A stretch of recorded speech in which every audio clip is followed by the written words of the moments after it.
चुनावों का मौसम चल रहा है, जहां पर 4 लोकसभा और 6 विधानसभा की सीटों को लेकर संघर्ष चल रहा है दोनों पार्टियों के बीच कि किसका परचम आखिर लहराएगा। नमस्कार, आप देख रहे हैं सिद्धिविनायक टाइम्स और मैं हूं नेहा रलहन। चुनावी मौसम में हम हर रोज आपसे रूबरू करवाते हैं किसी न किसी राजनीतिक शख्सियत के साथ, और आज हम चर्चा करेंगे हिमाचल प्रदेश कांग्रेस कमेटी के उपाध्यक्ष नरेश चौहान जी के साथ। सर, सबसे पहले स्वागत है आपका। दोनों पार्टीज की अगर हम बात करें, दोनों ही जोरों शोरों से तैयारियों में लगी हुई है चुनाव प्रचार में, मगर जो विपक्ष है बहुत ज्यादा मजबूत नजर आ रहा है। जीत के लिए पूरा उन्हें आश्वासन है कि जीत उन्हीं की होगी, तो इसको आप कैसे देखते हैं? ये आपका वहम है और उनका झूठ का प्रोपेगेंडा है। किस बात को लेके विपक्ष अपनी परिस्थितियां बता रहे हैं? यही विपक्ष जनता की अदालत में 15 महीने पहले इनको नकारा है लोग, हिमाचल प्रदेश के लोग। जब विधानसभा का चुनाव हुआ तो ये बुरी तरह से आ रहे हैं और कांग्रेस पार्टी की सरकार यहाँ लोगों ने बनाई। और सवाल ये है कि किस बात को लेके आश्वस्त है कि जो ये घटनाक्रम हुआ, जो साजिश हुई, हिमाचल प्रदेश का नाम खराब किया और सरकार चुनी हुई जनता की होती है, उसको गिराने का प्रयास किया, ये बहुत बड़ी उपलब्धि है क्या? धनबल के जरिए कुछ लोगों का ईमान बिक गया, उन्होंने साजिश रच दी, लेकिन जनता अभी सब चीज़ों को समझ रही है और अब ये जनता की अदालत में गया है मामला। और लोग जानना चाह रहे हैं कि जिन लोगों को 15 महीने पहले हमने विधायक बना के भेजा था, आज वो दोबारा कैसे आ रहे हैं लोगों के बीच चुनाव वोट मांगने? क्या कारण है? यहाँ पर आपने पूर्व कांग्रेस में रहे और वर्तमान में बीजेपी के विधायक की बात की, जो कि अभी प्रत्याशी हैं।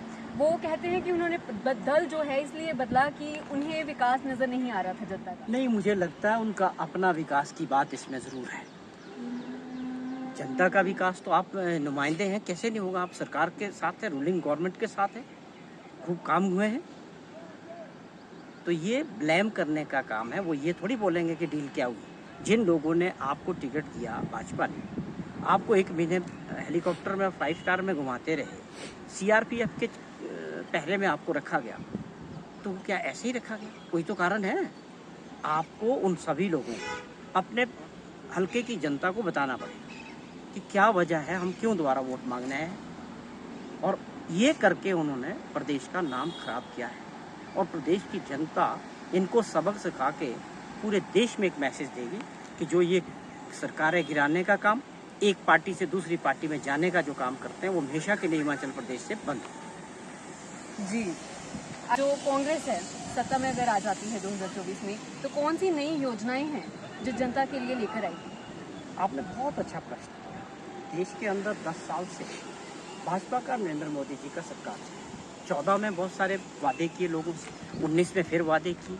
अब उन सभी चीज़ों को बताने का टाइम था कि जनता को कि हमने क्या किया। अपना रिपोर्ट कार्ड देश की जनता के सामने रखना चाहिए था, वो नहीं हो रहा है। 2 करोड़ लोगों को, बच्चों को रोजगार मिलने थे, वो नहीं, उसकी बात नहीं हो रही। किसानों की आय, उनका जो उत्पाद है डबल होनी थी, उसकी बात नहीं हो रही। लोगों को महंगाई की मार पड़ रही है, उससे कैसे बचाना, उसकी बात नहीं हो रही।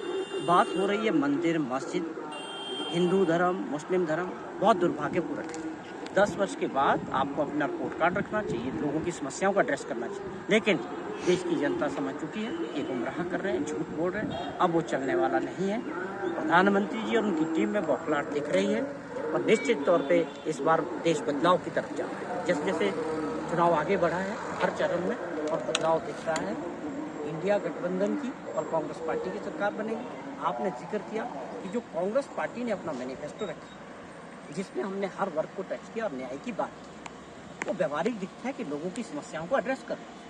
अगर हमने बात की है कि हमने 30 लाख ऐसे रोजगार बनने हैं जो भारत सरकार ने अप्रूव कर बेरोजगार साथी और दूसरे क्षेत्रों में और बढ़े। अगर हमने बात की है कि उन महिलाओं को जो गरीब परिवार से 1 लाख रुपया साल का उसको मिलना चाहिए, 8500 रुपया महीने का। अगर हमने बात की है कि किसानों को उनके उत्पादन का डबल पैसा मिलना चाहिए, कानून बना के दें, तो कांग्रेस के मैनिफेस्टो में हर वर्ग के लिए न्याय की बात हुई है। और हर वर्ग, चाहे वो श्रमिक है, चाहे किसान है, चाहे बागवान है, चाहे युवा साथी है, सबके लिए काम करेंगे। और आपकी बात है कि 24 में ये बदलाव होगा और ये मैनिफेस्टो एज इट इज जो है लागू। जी सर, सिद्धिविनायक टाइम्स के साथ जुड़ने के लिए आभार। तो ये थे हमारे इस बीच हिमाचल प्रदेश कांग्रेस कमेटी के उपाध्यक्ष, उन्होंने हमें कांग्रेस के आने वाली योजनाओं के बारे में जानकारी दी। और अपडेट्स के लिए बने रहे हमारे यानी कि सिद्धिविनायक टाइम्स के साथ। मैं हूं नेहा रनन। नमस्कार।